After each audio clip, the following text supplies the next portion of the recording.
नमस्कार. आपल्या सगळ्यांच्या स्वयंपाकघरात एक अशी गोष्ट रोज वापरली जाते जिला आपण फक्त एक मसाला समजतो, पण आयुर्वेद आणि आधुनिक विज्ञान दोघेही तिच्या अनेक आरोग्यदायी फायद्यांना मान्यता देतात. मी बोलत आहे लसूण म्हणजेच गार्लिक बद्दल. अनेक लोक विचारतात, डॉक्टर, लसूण खरंच हृदयासाठी चांगला असतो का? डायबिटीज असलेल्या रुग्णांसाठी लसूण खावा का? आज आपण याच विषयावर चर्चा करणार आहोत. सर्वात आधी हे समजून घ्या की लसणामध्ये एक विशेष कंपाऊंड असतो ज्याला ॲलिसिन म्हणतात.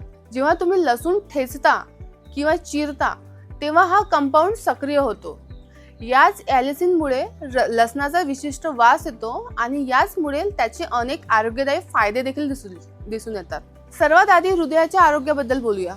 हार्ट अटॅकचे सर्वात मोठे कारण म्हणजे रक्तवाहिन्यांमध्ये कोलेस्ट्रॉल आणि इन्फ्लॅमेशनमुळे होणारे ब्लॉकेज.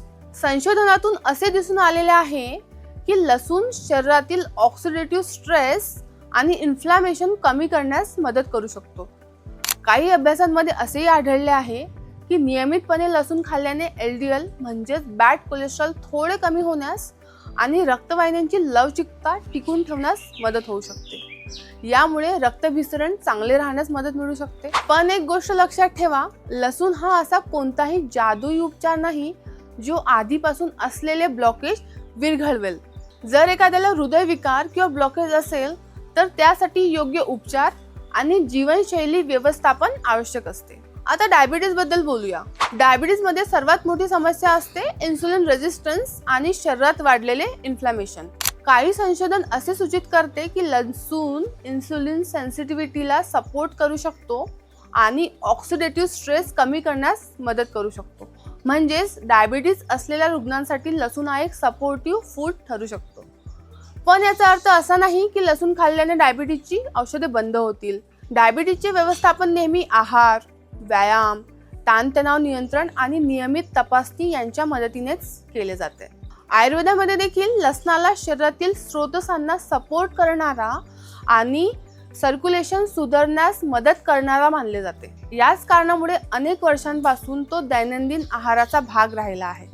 आता प्रश्न येतो, लसूण कसा खावा? तुम्ही सकाळी 1-2 पाकळ्या लसूण घेऊ शकता किंवा रोजच्या स्वयंपाकात लसणाचा वापर करू शकता. अनेक लोक रिकाम्या पोटी कच्चा लसूण खातात.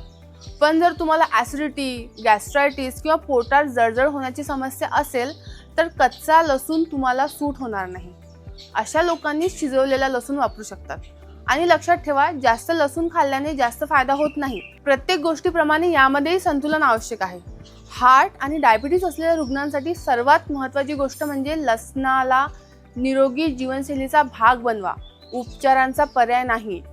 निरोगी आहार, नियमित व्यायाम, वजन नियंत्रण आणि ताणतणाव व्यवस्थापन यासोबत लसूण तुमच्या आरोग्याला सपोर्ट करू शकतो. जर तुमच्या मनात हार्ट हेल्थ, डायबिटीज किंवा लसणाच्या वापराबद्दल कोणतीही शंका असेल तर कमेंट्समध्ये नक्की विचारा.